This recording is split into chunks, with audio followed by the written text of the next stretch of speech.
Hi and welcome to my channel. My name is Lynn and today I thought I would try something a little bit different. So I am going to try to create an entire card front digitally, and then I'm just going to print it out and put it onto a card base. So all of these digis are from Doodles, and I thought that I would create a couple of 4th of July cards, but I'll just show you on screen one card just to give you an idea for how I went about doing this. So first off, I created a rectangle that's meant to represent my card base. That's that black rectangle that you see there. So that's going to be 4 1/4 by 5 1/2. At the moment, I have it pushed all the way to the top left corner, but as we get going, I'm actually going to move it because I know that my printer won't actually print all the way to the edge of the paper. So I can't leave it in this position because I don't have full bleed edge to edge printing capabilities. So that's something to keep in mind as you're putting together your digital card. So I'm going to do, I picked out a background paper and then I made a second rectangle to be my next matte layer. So that rectangle I sized to 4 inches by 5 1/4. And so it's kind of interesting to create a card digitally. I've never done this before, but it's kind of fun. I mean, the concept is pretty similar in the sense that you're going to be adding multiple mats and layers, and now I'm going to try to find a pattern paper that I like. And the nice thing working digitally is that you can really easily just kind of move things around. You don't need a die cutting machine, so I can make any shape I want. So in this case, I want to make a nice little banner shape. So I used my pen tool to create that. And with digis, you can also scale your pattern paper. So I thought that the original print was a little bit too large, so I just scaled it down to make it suit my card.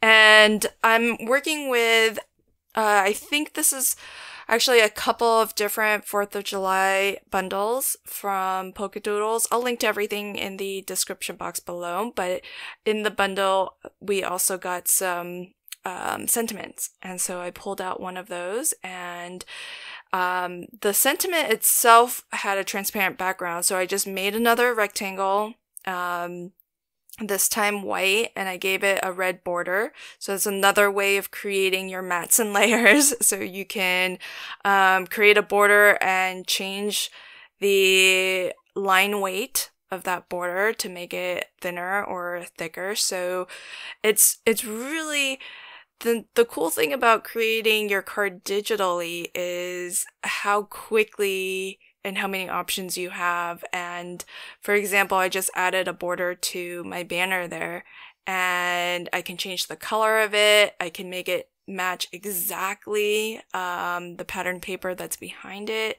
So there's, in some ways, it's a lot easier than actually cutting all of these pieces. And certainly if you don't have a lot of dies or a die cutting machine, this is definitely a really nice option for composing your card. And it's nice that you can move things around, play with the layering to put things in front, put things behind. I wasn't sure if I wanted to use that other image or this one. And so I was just trying to figure out scale-wise which of these girls fit better, which of these two sentiments fit better. And it's very quick and to iterate through these options. I'm a rather slow crafter, I think. But when I can work digitally, I find it's a lot it's a lot faster to just, swap out colors, pick different options, move things around. And so here, I was struggling to find space for that entire sentiment, so I just snipped it off. So one of the tricks that I use is whenever I have a shape like that banner or the rectangle behind the sentiment, what I do is I put the layer on top of it, and I use a feature called Create Clipping Mask.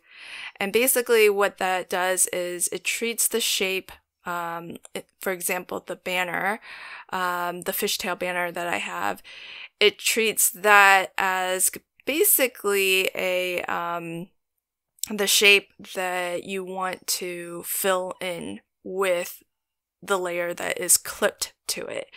So that's how I'm so quickly able to kind of mask off or create these different shapes as if I've cut them out of the pattern paper.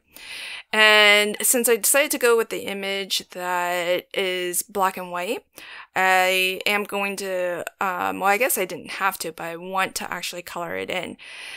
Because it's sort of a sketchy line drawing, when I use the bucket fill, wherever there's a gap in the line, it's going to kind of bleed into the next area. So that's why I had to go through and just close off those areas, like all of the little stars, some of the stripes. And to make this look more like a die cut, I actually added a white border around everything. So now it really does look like it's a die cut that has that white border, and it helps to kind of set it apart from the background as well.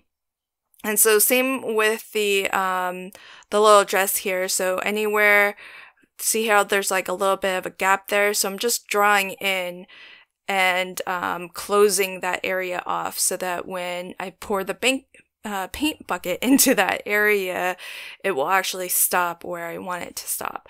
And I could never color an image as quickly as I'm able to here in Photoshop. So that's kind of the other thing that's sort of nice, is that you can change out the colors a little bit if you want.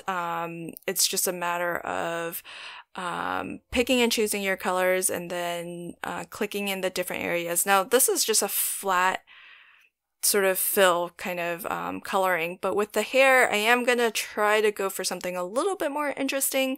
And with the dress and the bow, you can see I kind of use two different colors, and I'll do that with the hair as well. So I'll have a lighter yellow, which I'll use as a highlight, and a darker yellow, which I'll use as a shadow. And so it's not real kind of highlights and shadows, but it gives it a little bit more interest than just using all the same color. And again, I'm just using the bucket fill to just fill in these broad areas here. And it's super fast to color in the image. And I think the only thing is when you get into these tight areas, there might be some white, but even though you can see it when you're super zoomed in, like I was a moment ago, it's, you have to keep in mind when you print it out, it's probably not going to be noticeable. So I'm only able to really fit, like I said, because I can't print on my printer full bleed, like all the way to the edge. I did make a second card front panel. And so I was able to fit two of them, plus I wanted to print out some other sentiments and images for future cards just to fill up that sheet, because I am printing on photo paper so that I get that really nice sort of glossy finish. And since this was designed to be my full card front, so this is 4 1/4 by 5 1/2. I really am trying to take care to trim all the way to the edge, and it's as easy as that. Now, if I wanted, I could just I could just glue this onto a card front and we would be done. But instead, I'm going to show you a quick and easy way to make a center stepper. So I have this extra piece here that's cut to 5.5 wide by 3.5 tall, and I've scored it at 1.5 and at 3 inches. The 1.5 line is a mountain fold and the 3-inch line is a valley fold. So you'll end up with sort of a zigzag, almost an accordion-like fold. That little 1/2 inch section there, that's going to be a glue tab. And then I just put my card base, which will be a landscape card, standing up right behind it. So with the glue tab, I'm going to miter off the 2 corners so that we get a nice clean edge there, and then I'll start to assemble my card. And it's going to be really, really fast because we did all of the work digitally. Since this is just photo paper, it's not super thick or strong. So I'm attaching it to another piece of cardstock just to give it some strength. That way, because this is going to be the center of our stepper card, and so it's going to need to kind of stand up nice and proud in the center.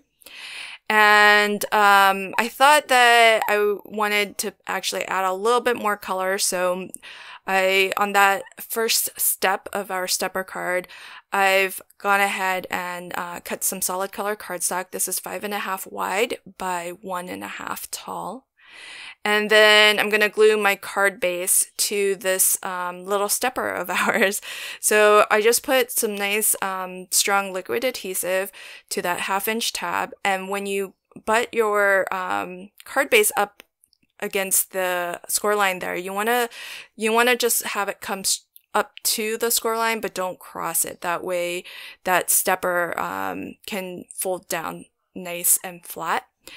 And since our card panel here is 5.5 wide, I'm just going to put glue on this bottom inch because that's the only portion that is going to get adhered down to basically that red area where the step is.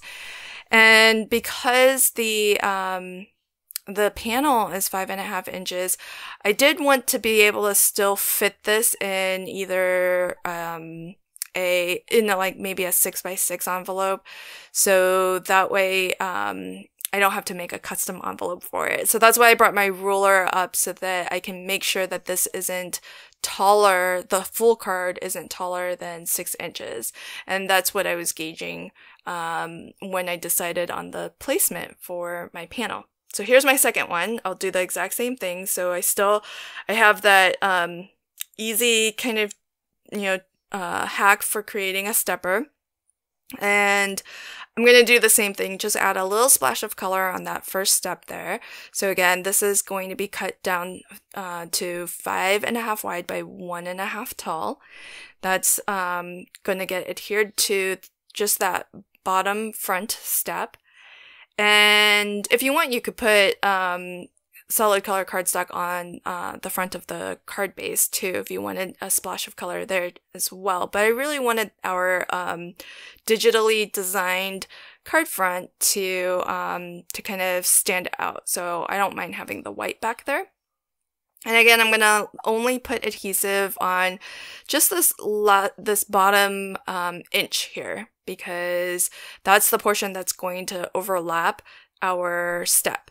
And otherwise, if we had glue stretched beyond that, it would glue our panel down to the card front, which we don't want, because we want it to be able to open and stand up and kind of stand tall and proud.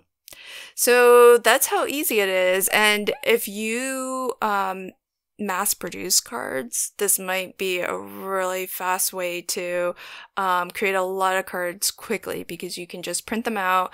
They still look special, especially creating that little stepper as a way to display them. But you don't have to do all the various die cutting for all the mats and layers and all the shapes.